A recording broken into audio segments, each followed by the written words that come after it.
ਸਤਿ ਸ੍ਰੀ ਅਕਾਲ, ਸਵਾਗਤ ਹੈ ਗੌਰਵ ਸ਼ੁਕਲਾ। मैं ਤੁਹਾਡੇ ਨਾਲ ਤੇ ਬੁਲੇਟਿਨ ਦਾ ਆਗਾਜ਼ ਕਰਨ ਜਾ ਰਹੇ ਇੱਕ ਚੰਗੀ ਖਬਰ ਦੇ ਨਾਲ। ਵੈਕਸੀਨੇਸ਼ਨ ਦੇ ਨਾਲ ਜੁੜੀ ਹੋਈ ਵੱਡੀ ਤੇ ਅਹਿਮ ਖਬਰ ਹੈ। ਵੈਕਸੀਨੇਸ਼ਨ ਦਾ ਅਗਲੇ ਫੇਜ਼ ਨੂੰ ਲੈ ਕੇ ਵੀ ਟ੍ਰਾਇਲ ਦੀ ਮਨਜ਼ੂਰੀ ਮਿਲ ਗਈ ਹੈ। ਜੀ ਹਾਂ, ਦੇਸ਼ ਦੇ ਵਿੱਚ ਬੱਚਿਆਂ ਦੀ ਵੈਕਸੀਨੇਸ਼ਨ ਨੂੰ ਲੈ ਕੇ ਹੁਣ ਦੂਜੇ ਤੇ ਤੀਜੇ ਫੇਜ਼ ਦੇ ਟ੍ਰਾਇਲ ਦੀ ਮਨਜ਼ੂਰੀ DGCI ਦੇ ਵੱਲੋਂ ਦੇ ਦਿੱਤੀ ਗਈ ਹੈ। ਜੀ ਹਾਂ, ਬੱਚਿਆਂ ਦੇ ਵੈਕਸੀਨੇਸ਼ਨ ਦੇ ਨਾਲ ਜੁੜੀ ਵੱਡੀ ਖਬਰ ਹੈ। ਬੱਚਿਆਂ ਦੇ ਵੈਕਸੀਨ ਦੇ ਟ੍ਰਾਇਲ ਨੂੰ ਮਨਜ਼ੂਰੀ ਮਿਲੀ ਹੈ। 2 ਤੋਂ 18 ਸਾਲ ਦੇ ਬੱਚਿਆਂ ਤੇ ਕੋਵੈਕਸਿਨ ਦਾ ਟ੍ਰਾਇਲ ਹੋਵੇਗਾ। DGCI ਨੇ ਵੈਕਸੀਨੇਸ਼ਨ ਦੇ ਫੇਜ਼ 2 ਅਤੇ ਫੇਜ਼ 3 ਨੂੰ ਮਨਜ਼ੂਰੀ ਦਿੱਤੀ ਹੈ। ਭਾਰਤ ਬਾਇਓਟੈਕ 525 ਵਲੰਟੀਅਰਸ ਦੇ ਉੱਤੇ ਇਹ ਟ੍ਰਾਇਲ ਕਰੇਗਾ, ਕਿਉਂਕਿ ਸੈਕੰਡ ਵੇਵ ਦੇ ਵਿੱਚ ਜੋ ਕੁਝ ਇਸ ਸਮੇਂ ਹੋਇਆ ਹੈ ਉਸਨੇ ਜ਼ਰੂਰ ਹਰ ਕਿਸੇ ਦੀ ਚਿੰਤਾ ਦੇ ਵਿੱਚ ਇਜ਼ਾਫਾ ਕੀਤਾ ਹੈ। ਇਸ ਵਿਚਾਲੇ ਇਹ ਵੀ ਚਰਚਾਵਾਂ ਨੇ ਕਿ ਥਰਡ ਵੇਵ ਜਿਹੜੀ ਹੋਏਗੀ ਉਹ ਬੱਚਿਆਂ ਦੇ ਲਈ ਘਾਤਕ ਹੋ ਸਕਦੀ ਹੈ ਤੇ ਇਸ ਵਿਚਾਲੇ ਥਰਡ ਜਿਹੜਾ ਇੱਕ ਤਰੀਕੇ ਨਾਲ ਫੇਜ਼ ਤੁਸੀਂ ਕਹਿ ਸਕਦੇ ਹੋ ਕਿ 2 ਤੋਂ 18 ਸਾਲ ਦੇ ਜਿਹੜੇ ਬੱਚੇ ਨੇ ਉਹਨਾਂ ਦੇ ਲਈ ਵੀ ट्रायल का आगाज होने जा रहा है। सीधा रुख करते हैं शैलेंद्र वांगू साडे नाल ने, साडे सहयोगी दिल्ली तो। शैलेंद्र, जानना चाहेंगे क्या कुछ आपके पास जानकारी इन ट्रायल्स को लेकर जो बच्चों की वैक्सीनेशन के ऊपर काम किया जा रहा है?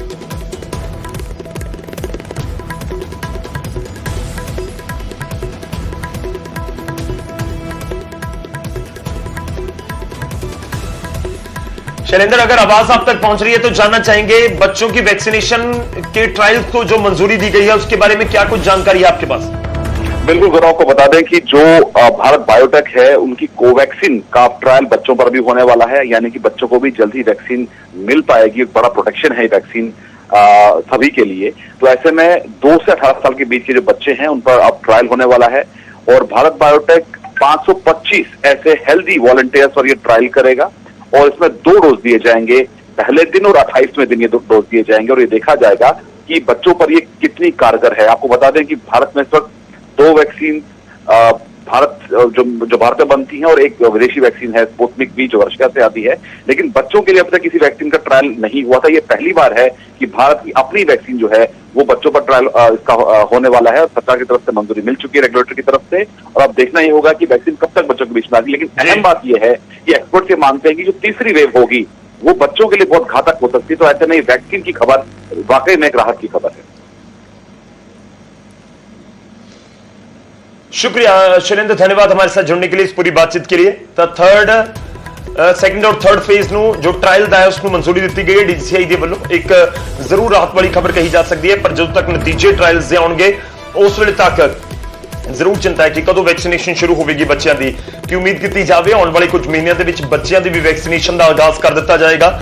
ਸਵਾਲ ਤਾਂ ਇਹ ਵੀ ਹੈ ਕਿ ਕਿਉਂਕਿ ਬਹੁਤ ਸਾਰੇ ਦੇਸ਼ਾਂ ਦੇ ਵਿੱਚ ਅਲੱਗ-ਅਲੱਗ ਤਰੀਕੇ ਨਾਲ ਵੈਕਸੀਨੇਸ਼ਨ ਦੇ ਫੇਜ਼ਸ ਨੂੰ ਸ਼ੁਰੂਆਤ ਕੀਤੀ ਗਈ ਹੈ, ਖਾਸ ਤੌਰ ਤੇ ਬੱਚਿਆਂ ਲਈ, ਕਿ 2 ਤੋਂ 11, 11 ਤੋਂ 15 ਜਾਂ 15 ਤੋਂ 18 ਤੱਕ ਦੇ ਅਲੱਗ-ਅਲੱਗ ਕੈਟਾਗਰਾਈਜ਼ ਕੀਤਾ ਗਿਆ ਬੱਚਿਆਂ ਨੂੰ। ਕਿ ਦੇਸ਼ ਦੇ ਵਿੱਚ ਵੀ, ਹਿੰਦੁਸਤਾਨ 'ਚ ਵੀ ਕੁਝ ਉਸ ਤਰੀਕੇ ਦੇ ਨਾਲ ਹੀ ਨਜ਼ਰ ਆਏਗਾ।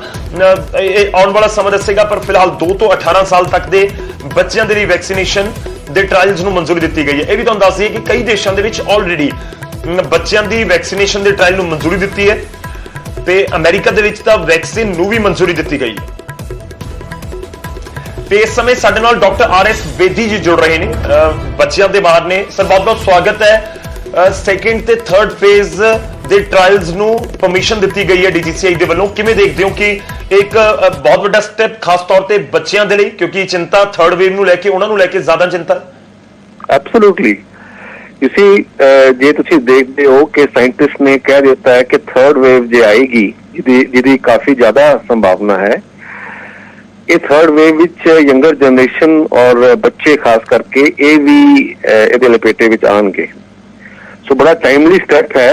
ਇਹਨੂੰ ਟ੍ਰਾਇਲ 2 ਐਂਡ ਟ੍ਰਾਇਲ 3 ਸਟੇਜ ਵਿੱਚ ਕੋਵੈਕਸੀਨ ਜਿਹੜੀ ਹੈ ਉਹ ਹੁਣ ਟੈਸਟ ਕੀਤੀ ਜਾਏਗੀ ਤੇ ਜਿਵੇਂ ਹੀ ਇਹ ਅਗਰ ਸਕਸੈਸਫੁਲ ਹੋ ਜਾਂਦੀ ਹੈ, ਜਿਹਦੇ ਕਾਫੀ ਅਗੇਨ ਪੋਸੀਬਿਲਿਟੀਜ਼ ਨੇ, ਕਿਉਂਕਿ ਇਹ ਜਿਹੜੀ ਕੋਵੈਕਸੀਨ ਦੀ ਟੈਕਨੀਕ ਹੈ ਜਿਸ ਤਰ੍ਹਾਂ ਬਣਾਈ ਗਈ ਹੈ, ਇਨਐਕਟੀਵੇਟਡ ਇਹ ਵੈਕਸੀਨ ਹੈ, ਇਹ ਪੁਰਾਣੀ ਟੈਕਨੀਕ ਦੇ ਨਾਲ ਬਣਾਈ ਗਈ ਹੈ ਜਿਹਦੇ ਵਿੱਚ DPTV ਵੈਕਸੀਨ ਵੀ ਇसी ਟੈਕਨੀਕ ਨਾਲ ਬਣੀ ਸੀਗੀ।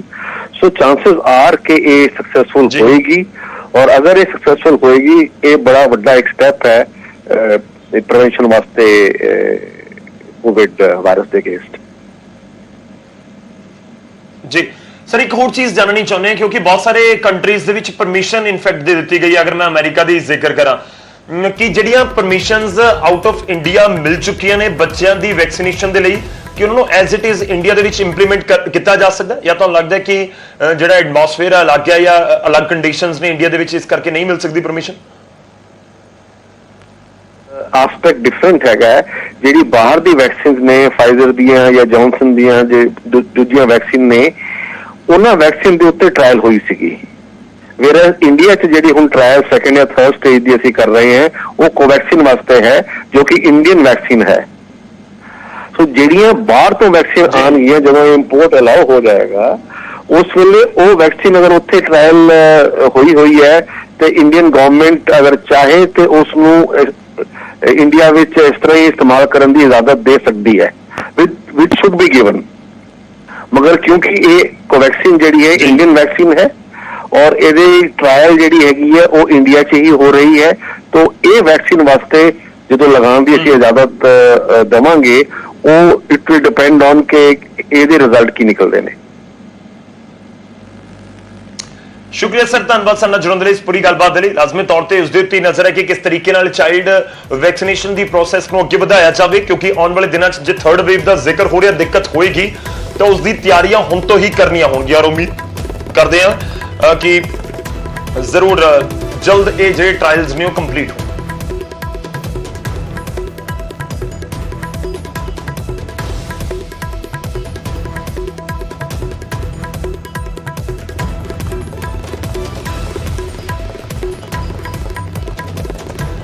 ਤਾਂ ਵੱਡੀ ਖਬਰ ਲਾਜ਼ਮੀ ਤੌਰ ਦੇ ਉੱਤੇ ਹੈ, ਦੇਸ਼ ਦੇ ਵਿੱਚ ਬੱਚਿਆਂ ਦੇ ਵੈਕਸੀਨੇਸ਼ਨ ਦੇ ਟ੍ਰਾਇਲਸ ਵੀ ਸ਼ੁਰੂ ਕਰ ਦਿੱਤੇ ਗਏ ਨੇ DGCI ਦੀ ਪਰਮਿਸ਼ਨ ਤੋਂ ਬਾਅਦ। ਕੋਵੈਕਸਿਨ, ਇਸ ਸਮੇਂ ਦੇਸ਼ 'ਚ 2 ਵੈਕਸੀਨੇਸ਼ਨਸ ਹੋ ਰਹੀਆਂ ਨੇ, ਇੱਕ ਭਾਰਤ ਬਾਇਓਟੈਕ ਦੀ ਕੋਵੈਕਸਿਨ ਤੇ ਦੂਜੀ ਸੀਰਮ ਇੰਸਟੀਚਿਊਟ ਦੀ ਕੋਵਿਸ਼ੀਲਡ।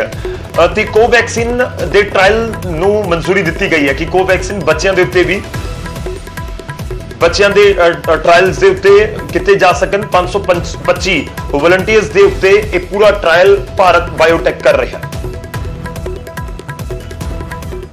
2 साल से लेकर 18 साल तक के बच्चों को ट्रायल बेस पर जो है वो वैक्सीनेशन की बात की जा रही है। कितना असर होगा, किस तरह की चीजें हैं, किस तरह की चीजें हो सकती हैं, क्या मेरिट है, क्या डीमेरिट है, ये सब जानने के लिए हमने कोशिश करी है। जो चाइल्ड स्पेशलिस्ट डॉक्टर्स हैं उनसे बातचीत करने की, हमारे साथ विक्रम बेदी जी हैं, उनसे बातचीत करेंगे, चाइल्ड स्पेशलिस्ट हैं।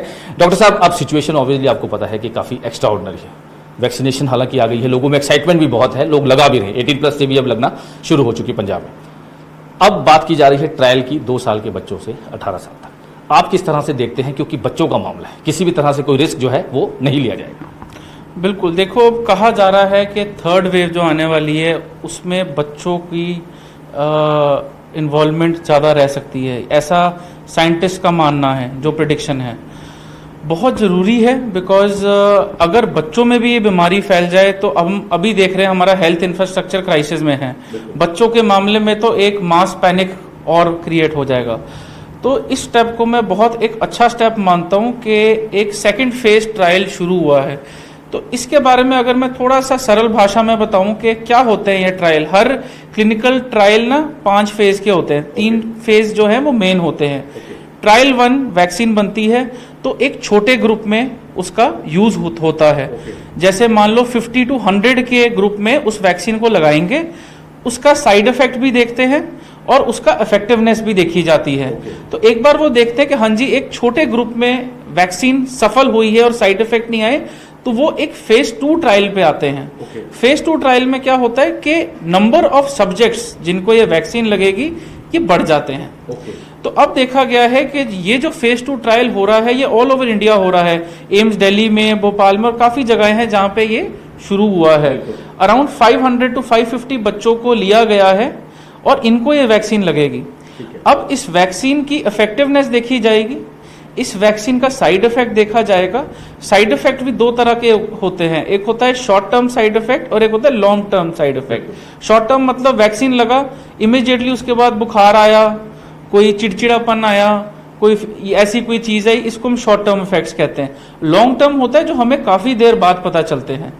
अगर ये फेज ट्रायल पास होता है तो फिर फाइनल 3rd स्टेज ट्रायल होता है जिसमें ज्यादा लोगों की तादाद। चंडीगढ़ से कैमरामैन संदीप कुमार के साथ मनोज राठी, न्यूज़ 18 पंजाब। ਤਾਂ ਵੈਕਸੀਨੇਸ਼ਨ ਦੇ ਟ੍ਰਾਇਲ ਨੂੰ ਲੈ ਕੇ ਮਨਜ਼ੂਰੀ ਦਿੱਤੀ ਗਈ ਹੈ। ਇੱਕ ਵੱਡਾ ਸਵਾਲ ਜ਼ਰੂਰ ਹੈ ਕਿ ਕਦੋਂ ਤੱਕ ਕੰਪਲੀਟ ਹੋਣਗੇ ਟ੍ਰਾਇਲ। ਜੋ ਡਾਕਟਰ ਸਾਹਿਬ ਵੀ ਜ਼ਿਕਰ ਕਰ ਰਹੇ ਸੀ ਕਿ 5 ਫੇਸਿਸ ਹੁੰਦੇ ਨੇ, ਸੈਕੰਡ ਔਰ ਥਰਡ ਫੇਸ ਦੇ ਟ੍ਰਾਇਲ ਨੂੰ ਮਨਜ਼ੂਰੀ ਦਿੱਤੀ ਗਈ ਹੈ, ਕਿਉਂਕਿ ਕਈ ਦੇਸ਼ਾਂ ਦੇ ਵਿੱਚ ਜਿਸ ਤਰੀਕੇ ਨਾਲ ਇੱਥੇ ਕੋਵਿਸ਼ੀਲਡ ਤੇ ਕੋਵੈਕਸਿਨ ਨੂੰ ਮਨਜ਼ੂਰੀ ਦਿੱਤੀ ਗਈ, ਦੇਸ਼ ਦੇ ਵਿੱਚ ਐਮਰਜੈਂਸੀ ਸਿਫਾਰਿਸ਼ ਕੀਤੀ ਗਈ ਸੀ ਮਨਜ਼ੂਰੀ ਦੀ, ਤਾਂ ਕਿ ਉਸ ਤਰੀਕੇ ਨਾਲ ਮਿਲ ਸਕਦੀ ਹੈ। ਹਿੰਦੁਸਤਾਨ ਦੇ ਵਿੱਚ ਵੀ ਇੱਕ ਵੱਡਾ ਸਵਾਲ ਜ਼ਰੂਰ ਹੈ। ਇੱਥੇ ਰੁਕਣਾ ਸੀ ਇੱਕ ਛੋਟੇ ਜਿਹੇ ਬ੍ਰੇਕ ਲਈ। ਬ੍ਰੇਕ ਤੋਂ ਬਾਅਦ ਵਾਪਸ ਆਵਾਂਗੇ ਕੁਝ ਹੋਰ ਖਬਰਾਂ।